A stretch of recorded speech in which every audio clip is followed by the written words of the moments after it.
24 দিনে 8,000 বার ইরানে হামলা করেছে আমেরিকা। গুড়িয়ে দিয়েছে ইরানের স্কুল, কলেজ, হাসপাতাল, সরকারি অফিস সহ অনেক গুরুত্বপূর্ণ স্থাপনা। হত্যা করেছে আয়াতুল্লাহ আলী খামেনি সহ ইরানের সব শীর্ষ সামরিক নেতাকে। কিন্তু তবুও কিছুতেই ইরানকে বাগে আনা যাচ্ছে না। উল্টো ইরানের প্যান্ডোরার বাক্স থেকে বের হচ্ছে একের পর এক বিস্ময়কর অস্ত্র, যা হক চকিয়ে দিচ্ছে নেতানিয়াহু আর তার গুরু ডোনাল্ড ট্রাম্পকে। সর্বশেষ সিজ্জিল মিসাইল, যার সম্পর্কে কিছুই জানত না আমেরিকার গোয়েন্দা স্যাটেলাইটগুলো। আর তাই একতরফাভাবে 5 দিনের বিরতি ঘোষণা করেছেন ট্রাম্প, যেন দম ফেলার একটু ফুরসত চান তিনি। ট্রাম্প বলেছেন ইরানের সাথে পরোক্ষভাবে আলোচনা চলছে, যদিও ইরান সবই অস্বীকার করেছে। ট্রাম্পের বিরতির মধ্যেও ইরান কিন্তু হামলা চালিয়েই যাচ্ছে। আমেরিকা তার নতুন বন্ধু পাকিস্তানকে ইরানের সাথে দুতিয়ালি করার জন্য পাঠিয়েছে, সাথে মিশর আর তুরস্ক তো আছেই। কিন্তু ইরানের হাতে এমন কি আছে যার জন্য যুদ্ধ বন্ধ করার জন্য মরিয়া হয়ে উঠেছেন ট্রাম্প? উত্তরটা সবার জানা, ইরানের মিসাইল ভান্ডার। যুদ্ধের আগে আমেরিকা বলেছিল ইরানের কাছে 2.5 থেকে 3,000 মিসাইল আছে, আর এর বেশিরভাগই আমেরিকা আর ইসরায়েল ধ্বংস করে দিয়েছে। কিন্তু বাস্তবতা বলছে অন্য কথা।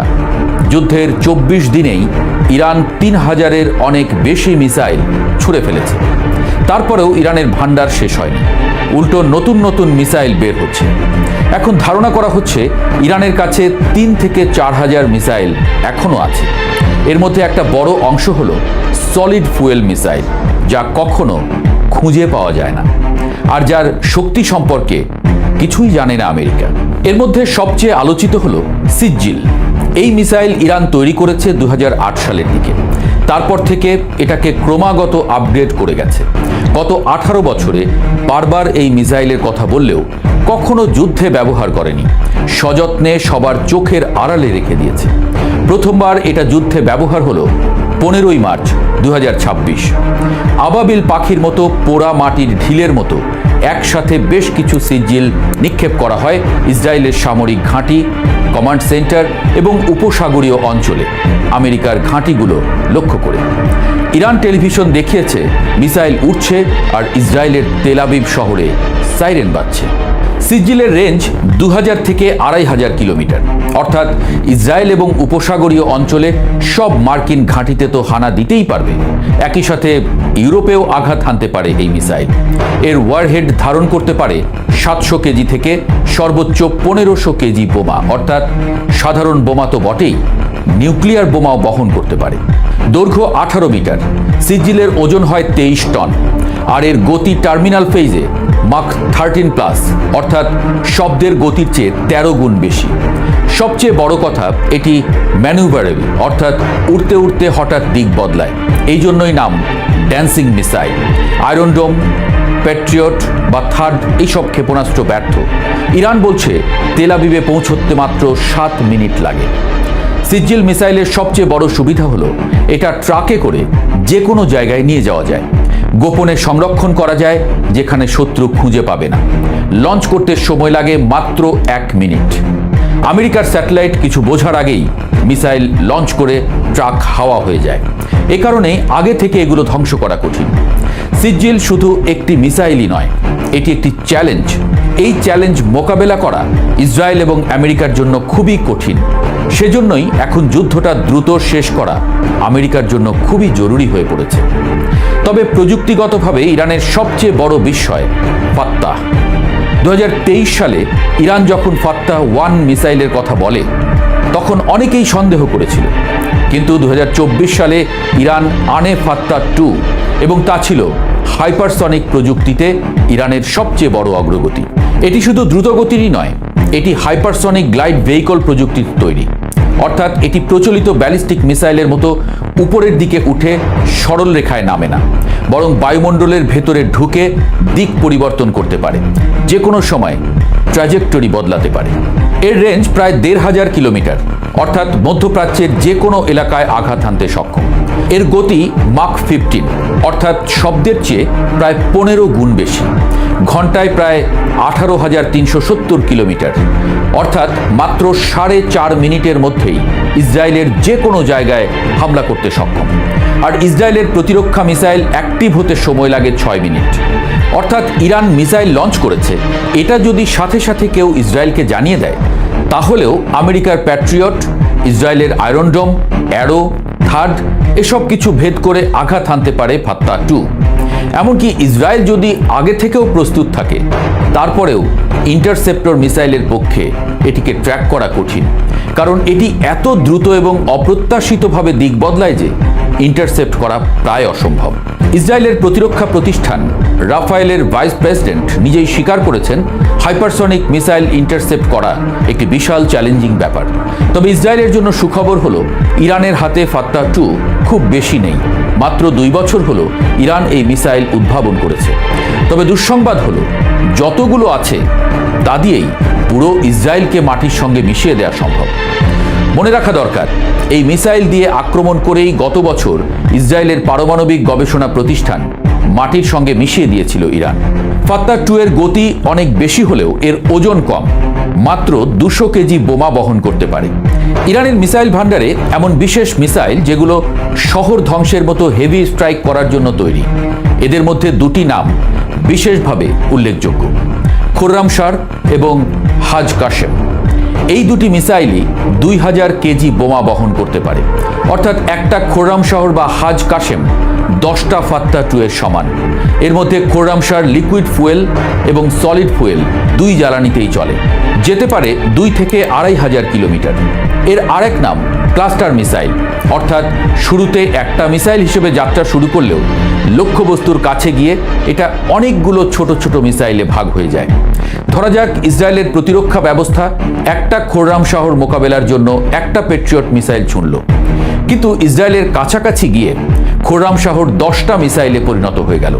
ফলে একটা মিসাইল ধ্বংস হলেও বাকি 9টা মিসাইল ঠিকই আক্রমণ করতে পারবে। এ কারণেই আমেরিকা এবং ইসরায়েলের মূল টার্গেট ছিল ইরানের খুররামশাহর মিসাইলের ঘাঁটি খুঁজে সেগুলো ধ্বংস করা।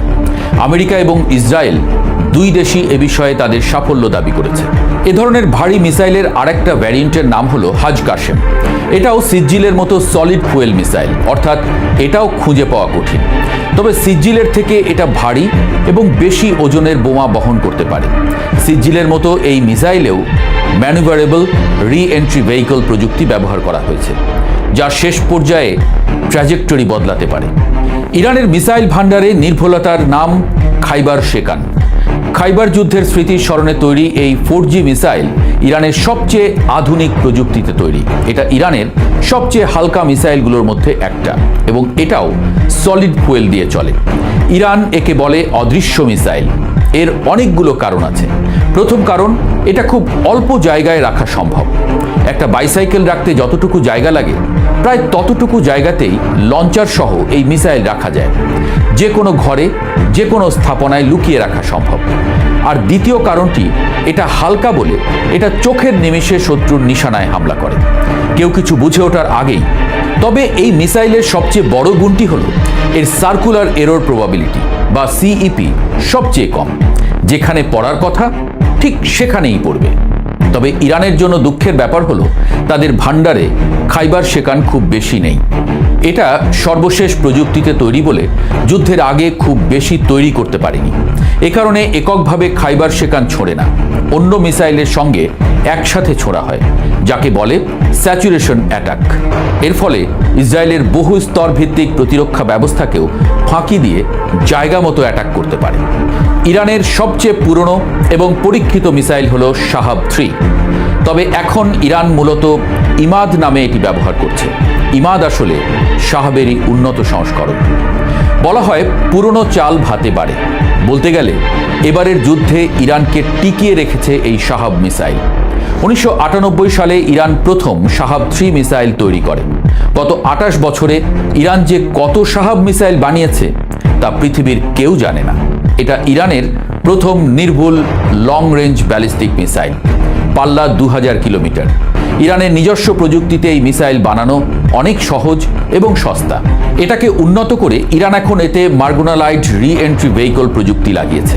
অর্থাৎ এটি শুধু লক্ষ্যভেদী নয়, বরং শেষ মুহূর্তে পথ বদলাতে পারে। সামরিক ঘাঁটি বা গুরুত্বপূর্ণ অবকাঠামোতে নিখুঁত আঘাত হানার জন্য এটি তৈরি। ইরানের কাছে এটির বিপুল সংখ্যক মজুদ রয়েছে। ইরানের মিসাইল কারখানাগুলো প্রতি মাসে 300টি শাহাব-3 মিসাইল বানাতে পারে বলে আমেরিকান গোয়েন্দা সংস্থাগুলো জানিয়েছে। অর্থাৎ গত 28 বছরে ইরান যদি উৎপাদন ক্ষমতার 10 ভাগের 1 ভাগও ব্যবহার করে, তাহলে কমপক্ষে 10,000 শাহাব-3 মিসাইল ইরানের হাতে থাকার কথা।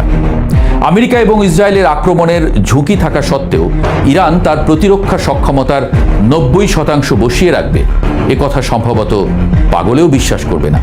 তাহলে এখন আপনারাই চিন্তা করে দেখুন কি পরিমাণ শাহাব মিসাইল ইরানের হাতে থাকতে পারে। এই যখন চিত্র, তখন কে না ভয় পাবে?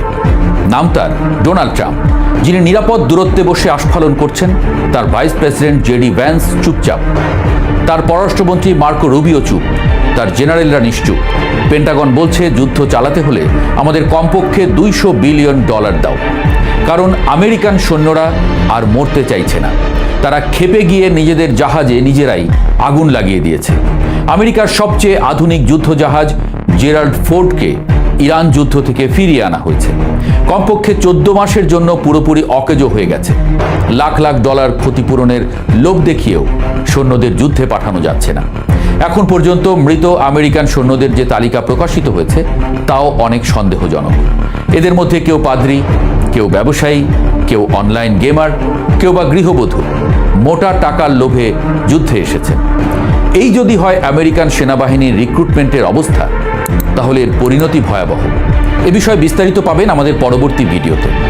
যে কথা বলছিলাম, ইরান এখন পর্যন্ত তার বিমান বাহিনী ব্যবহার করেনি, পদাতিক সৈন্য ব্যবহার করেনি, কেবলমাত্র তার বিশাল বাহিনীর ছোট একটা অংশ অর্থাৎ গোলন্দাজ বাহিনী ব্যবহার করেছে, যারা মিসাইল ছুড়ে যাচ্ছে। এই ছোট্ট অংশটিকে মোকাবেলা করতেই ইসরায়েল আমেরিকার নাস্তানাবুদ হয়ে গেছে। আমরা কখনোই বলছি না যে ইরানের সব মিসাইল অপ্রতিরোধ্য, বরং এটা মনে রাখা জরুরি যে আমেরিকা ও ইসরায়েলের অত্যাধুনিক প্রতিরক্ষা ব্যবস্থা আছে। ইসরায়েলের আয়রন ডোম, ডেভিড স্লিং, অ্যারো সিস্টেম, এগুলো বিভিন্ন পাল্লার মিসাইল ইন্টারসেপ্ট করার জন্য তৈরি। এর সাথে আছে আমেরিকার প্যাট্রিয়ট এবং থার্ড সিস্টেমও বিশ্বের সেরা। কিন্তু মুশকিল হলো এগুলো সবই অনেক ব্যয়বহুল এবং সবকিছুর একটা সীমা আছে। কিন্তু ইরানের মিসাইল ভান্ডার আপাত অর্থে মনে হচ্ছে অসীম। এ কারণেই আমেরিকা আর যুদ্ধটা দীর্ঘায়িত করতে চাইছে না। কোনোভাবে ইরানের একটা সিজ্জিল বা ফাত্তাহ যদি তার যুদ্ধ জাহাজে এসে পড়ে, তাহলে তার লজ্জার সীমা পরিসীমা থাকবে না। কারণ আকাশ শক্তিতে আমেরিকা পৃথিবীর সবচেয়ে শক্তিশালী বাহিনী। ইসরায়েলের বিমান বাহিনীও বিশ্বসেরা। দুই পরাশক্তি আশেপাশের 8টি দেশকে সাথে নিয়ে একদম নিঃসঙ্গ ইরানের কাছে পেরে উঠছে না, এটা বিশ্ববাসী জেনে গেলে ট্রাম্পের আর মুখ দেখানোর অবস্থা থাকবে না। ওদিকে চীন এবং রাশিয়া ট্রাম্পের এই লজ্জাজনক পরিণতি দেখার জন্য অধীর আগ্রহে অপেক্ষা করছে। তাই সময় থাকতে যুদ্ধ থেকে কেটে পড়তে চায় আমেরিকা। এরই মধ্যে নিজেই বিরতি ঘোষণা করেছে। সৌদি আরবকে নামিয়েছে অন্য মুসলিম দেশগুলোকে দিয়ে ইরানকে চাপে রাখতে। পাকিস্তানকে নামিয়েছে দুতিয়ালি করতে। তুরস্ক আর মিশরকে চাপ দিয়ে যুদ্ধবিরতির আয়োজন করতে বলছে। মনে করে দেখুন, যুদ্ধ শুরুর ঠিক আগে আলোচনার টেবিলেই ছিল ইরান। আমেরিকা সেই আলোচনার না মেনে ইরানে হামলা করে বসেছে। এখন তারাই ইরানকে আলোচনার টেবিলে আসতে বলছে। ইরান বলছে খামেনির রক্তের উপর দিয়ে তারা আলোচনার টেবিলে যাবে না। আমেরিকাও জানে এত রক্তক্ষয়ের পর আর এই ইরানকে ডেকে সাড়া পাওয়া যাবে না। তাই পাকিস্তান, তুরস্ক, মিশর, সৌদি আরব সহ তার আস্থাভাজন দেশগুলোকে বলছে ইরানকে বুঝিয়ে যুদ্ধবিরতিতে রাজি করাতে। ইরান শেষ পর্যন্ত রাজি হবে নাকি মিসাইল যুদ্ধ চালিয়ে যাবে, সেটা ইরানের সিদ্ধান্ত। তবে একটা বিষয় কিন্তু পরিষ্কার, ট্রাম্পের হিসাবে যে বড় ভুল হয়ে গেছে। যুদ্ধের আগে ইরানের হাতে যত মিসাইল আছে বলে ট্রাম্প জানিয়েছিলেন, ইরান কিন্তু এরই মধ্যে এর চেয়ে দ্বিগুণ মিসাইল ছুঁড়ে ফেলেছে। আরও যে অসংখ্য মিসাইল ইরানের হাতে মজুদ আছে, তা কিন্তু ইরানের নতুন নতুন মিসাইল হামলা আর ট্রাম্পের কথাবার্তাতেই পরিষ্কার হচ্ছে।